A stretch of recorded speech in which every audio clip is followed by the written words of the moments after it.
और मैं आज की चर्चा में अरुण जी से शुरू करती हूँ कि अरुण जी, विपक्ष इतनी उम्मीद क्यों लगाकर बैठा है जस्टिस सूर्यकांत से? क्या उम्मीद के लायक माय लॉर्ड बचे हैं? नमस्कार नीलू जी। मैं तो विपक्ष को कहूंगा कि वो चिट्ठी लिखने के पहले जो जस्टिस ए.के. गोयल की चिट्ठी है उसको जरा वो एक बार पढ़ ले और उसके बाद कहें कि हाँ हमने पढ़ लिया, अब चिट्ठी लिख रहे हैं। मेरा पूरा विश्वास है कि ये एसआईआर की timing, selection of Gyanesh Kumar, उसके पहले आपको याद होगा एक इलेक्शन कमिश्नर को रिजाइन करा दिया गया या वो रिजाइन करे, और उनके सिलेक्शन की सुनवाई नहीं करना और जो भी उन्होंने एसआईआर या जो किया और उसको अपहोल्ड करना, ये सारा ये दर्शाता है कि ये एक्सीडेंट नहीं था, ये एक सोची साजी और टाइमिंग, बिहार का इलेक्शन और बंगाल का इलेक्शन, एक ये डेलिब्रेट और सोची साची ये थी। और अगर ये चिट्ठी लिखते हैं, पहले तो कोई प्रावधान नहीं है कि आप जो है चीफ जस्टिस को लिखें। आप एक ऑपोजिशन है, आपका भी एक जो है कॉन्स्टिट्यूशन में भले ऑपोजिशन का वो उस तरह का वो लिखा हुआ ना हो, नाम ना हो, लेकिन शेड्यूल में जहाँ डिफेक्शन का आता है वहाँ पर ऑपोजिशन मेंशन किया हुआ है। तो आपको पॉलिटिकल पार्टी, सॉरी, तो आपको वैसे भी कोई लोकस नहीं है कि आप जो है उनको चिट्ठी लिखें। आप एसआईआर के अंदर में, बिहार वाले में और सब जगह में आप पार्टी बने और नहीं बने तो उन्होंने एक ऑर्डर पास किया अपने तरफ से कि make all the political parties a party to this petition.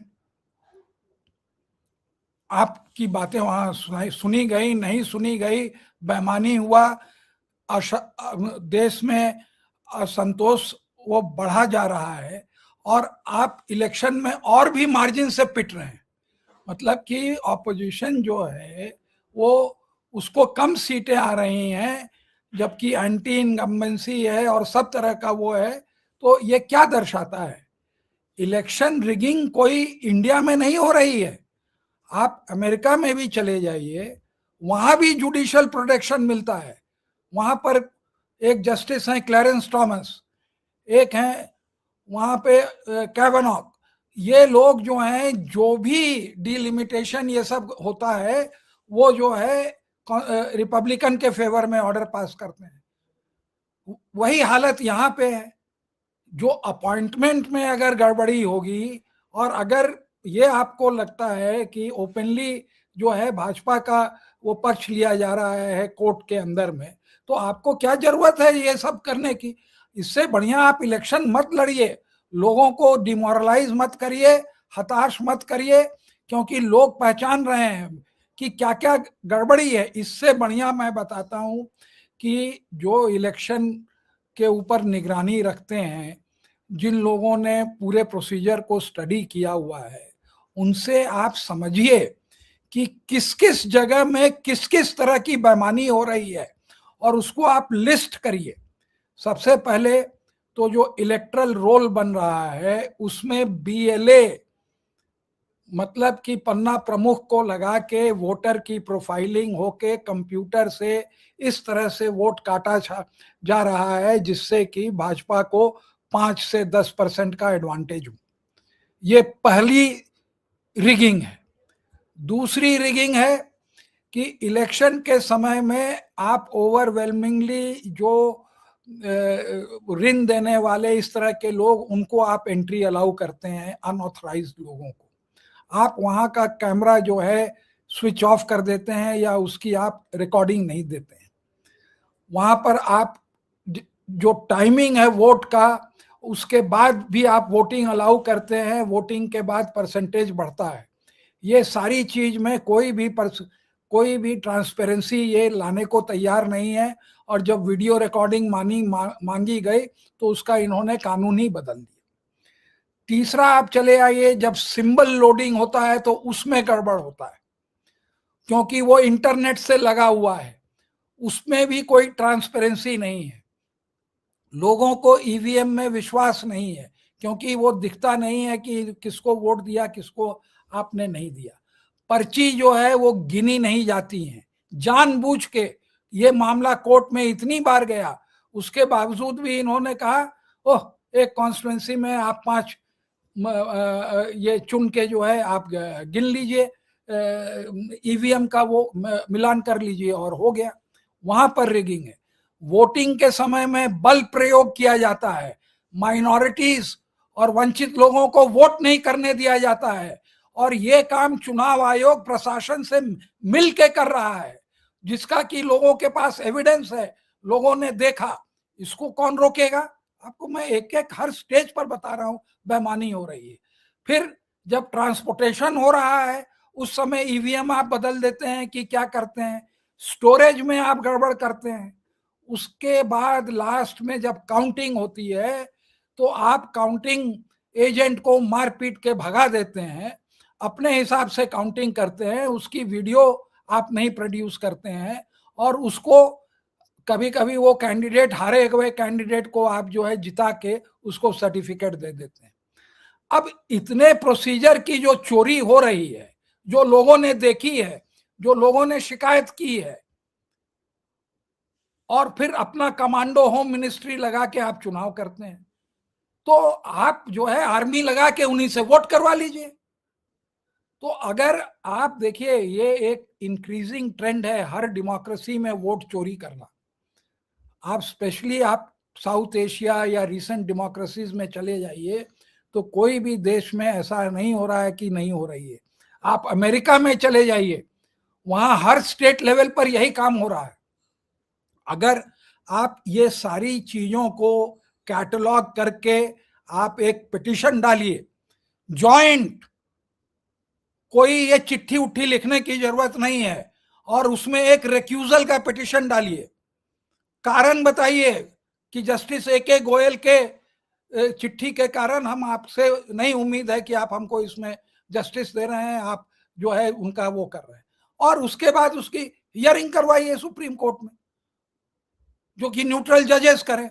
ये सुप्रीम कोर्ट का ये खुद अपने जजमेंट में लिखते हैं कि an impartial election commission is a precondition to free and fair polling election. खुद ही आपने पैरा 5 में ये बात लिखी है कि कॉन्स्टिट्यूएंट असेंबली में ये बात कही गई। तो जब फ्री इलेक्शन कमिश्नर ही नहीं है, सबसे बड़ा बेईमान जो आईएएस अफसर था उसको चीफ इलेक्शन कमिश्नर बनाया गया, और उसका आपने उस केस के ऊपर 1.5 साल बैठ के आपने कुछ नहीं किया, जानबूझ के। जब आपने ओपन कोर्ट में ये बात कहा कि हम अगले हफ्ते 19 तारीख को इसका डिसीजन ले लेंगे, और डिसाइड नहीं किया, तो आपकी इम्पार्शियलिटी कहां रही? आम जनता कह रही है, आप भूल जाइए पॉलिटिकल पार्टीज को। तो अगर वो पॉलिटिकल पार्टीज इस तरह से करेंगे तो जो इनके हार्डकोर सपोर्टर हैं, हम लोग जैसे भी लोग कहेंगे कि भैया जाइए, आप अपना जो है, इनको लालच है पावर का कि नहीं किसी तरह से ठीक हो जाए। यही कारण है कि ममता पिटी हैं। अंत तक उनको लालच बना हुआ था कि नहीं हम जीत जाएंगे इतने रिगिंग के बाद भी। एकदम जिस दिन आपको याद है हम लोगों ने टेबल ठोक के कहा था कि ममता बनर्जी ये इलेक्शन बुरी तरह हार रही, लेकिन ये लोग अपनी वो जो है जिद में रहते हैं, दूसरे की सुनना नहीं चाहते। इतने वेल मीनिंग लोग कह रहे हैं कि अगर ये सरकार, बांग्लादेश में लोगों ने इलेक्शन को जो है, जबकि वहां उतनी रिगिंग नहीं थी, बॉयकॉट किया। आप बॉयकॉट करिए, जाने दीजिए अरविंद केजरीवाल को सारी सीट लड़ने दीजिए, क्या वो जीत जाएगा? क्या उसका कैंडिडेट जीत जाएगा? नहीं जीतेगा। भाजपा ही। अरुण जी, आप ये कह रहे हैं कि इस तरीके की चिट्ठियां लिखने के बजाय बेहतर ये होगा कि चुनाव को बॉयकॉट कर दे विपक्ष? क्योंकि जितना इतना रिगिंग है कि आप जीत ही नहीं सकते हैं। हर लेवल ये रिगिंग मास्टर हैं। कौन से लेवल पर रिगिंग नहीं है आप बताइए? रामपुर में मुस्लिम डोमिनेटेड कॉन्स्टिट्यूंसी में ये इलेक्शन कैसे जीत गए?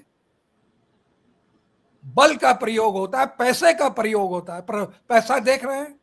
अभी जैसे ही ममता हारी, वो सो कॉल्ड ये 20 वफादार लोग जो हैं वो एक तरफ से डिफेक्ट करने को तैयार हो गए। तो आप कौन सा man power, money power, muscle power, state power, election commission power, judicial power, ये 6 चीज मिसयूज हो रही हैं। कहां से आप इलेक्शन लड़ लेंगे और जीत लेंगे?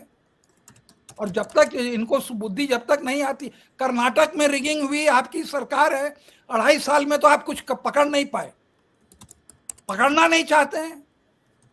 इलेक्टोरल रोल को तो आप यहां पर कम से कम जिन लोगों का वोट कटा और जुड़ा, आप यहां पर आपकी ब्यूरोक्रेसी थी, आपकी पुलिस थी, आप तो पकड़ सकते थे। माधवपुरा में जो राहुल गांधी ने जो पूरा उसका प्रेस कॉन्फ्रेंस लिया था, अलग से दिखाया था कि कैसे लाखों वोट उसके अंदर में जोड़े गए एक सेगमेंट में एमपी के इलेक्शन में। तो अगर जिन लोगों को इस सिस्टम में विश्वास है तो भाजपा पर और आरएसएस पर विश्वास करिए। क्या हम ऑपोजिशन से एक बात खाली पूछते हैं कि क्या उनकी जो जुडिशरी या जो चीफ इलेक्शन कमिश्नर हैं, जिस तरह से भाजपा ने उनका सिलेक्शन किया है या उनको ये कर रही है, कब्जे में कर रही है, क्या उनको उसमें विश्वास है? अगर नहीं विश्वास है तो इलेक्शन मत लड़िए। जिस दिन आप इलेक्शन नहीं लड़ेंगे, ये पूरी व्यवस्था अपने आप सीधी होने लगेगी, क्योंकि इनकी कोई बार्गेनिंग पावर नहीं है। वो ट्रंप को जो मन में आता है, जिस तरह से मन में आता है, वो करता है और वो करता जाएगा आपके साथ। तो आप इकोनॉमिकली इंटरनेशनल लेवल पर पिट रहे हैं, वहां बुली गए, यहां पर आप अपना पावर नहीं छोड़ रहे हैं, क्योंकि आपकी पूरी गोटी जो है वो सत्ता की जो है उनके हाथ में फंसी हुई है, और आप रिगिंग करके इलेक्शन जीत रहे हैं। क्या ये भारत ही एक ऐसा देश है जहां इलेक्शन की रिगिंग होती है? हर जगह रिगिंग होती है, लेकिन यहां एक साइंटिफिक हो गई है, एवरी लेवल पर जो है रिगिंग है। और अगर मैं आपको ईवीएम का किस्सा सुनाऊं कि कैसे किस तरह से जजों ने उसको सुना और कोई रिलीफ नहीं दी, और जब रिलीफ दी तो 47,000 रुपए पर उसका, तो उसमें भी कुछ नहीं हुआ। ये पूरा दिखाता है कि आप judiciary is incapable of checking the axes of election commission. बिल्कुल।